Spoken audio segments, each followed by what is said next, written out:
기부냐 특혜냐를 두고 논란인 빛가람 혁신도시 에너지공대 부지와 관련해 시민단체가 나주시와 전라남도 부영주택이 맺은 협약서를 공개하라며 소송을 냈습니다.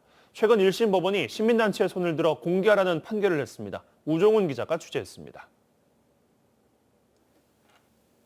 전라남도와 나주시 부영주택은 부영이 가진 골프장 부지 75만 제곱미터 중 40만 제곱미터를 한전공대에 무상 기증하기로 지난 2019년 협약서를 작성했습니다. 하지만 이후 부영주택이 남은 땅 35만 제곱미터 땅에 5,200여 세대 규모의 아파트를 짓겠다며 용도 변경을 신청하면서 기부인지 특혜인지 논란이었습니다. 시민단체는 밀실 합의를 주장하며 협약서 공개를 요청했지만 전남도와 나주시는 기업의 경영상 비밀에 해당한다며 이를 받아들이지 않았습니다. 결국 합의서 공개를 둔 논란은 재판에 넘겨졌는데 최근 법원이 협약서를 공개해야 한다고 판결했습니다.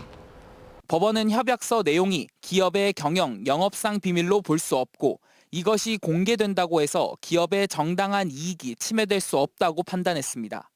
도리어 기증 이후 자녀 부지에 대한 행정 처리가 대가나 보상으로 이어질 수 있다는 점에서 협약서 내용은 시민의 알 권리에 해당한다고 봤습니다. 논란을 자초하고 있다고 보여집니다. 상당한 이익이 예상이 되는 바 그중에 일부를 지역에 환원하자고 하는 시민들의 주장을 시나 전남도가 거부할 이유가 없죠. 판결에 따라 나주시와 전남도는 공개 여부를 두고 협의를 진행 중인데 항소할 가능성이 제기되고 있습니다. 미리서 이렇게 공개하기보다 일단 그 공청회랄지 행정 절차 추진상에서 자연스럽게 이렇게 공개 시민들이 알 부분은 알지 않겠냐.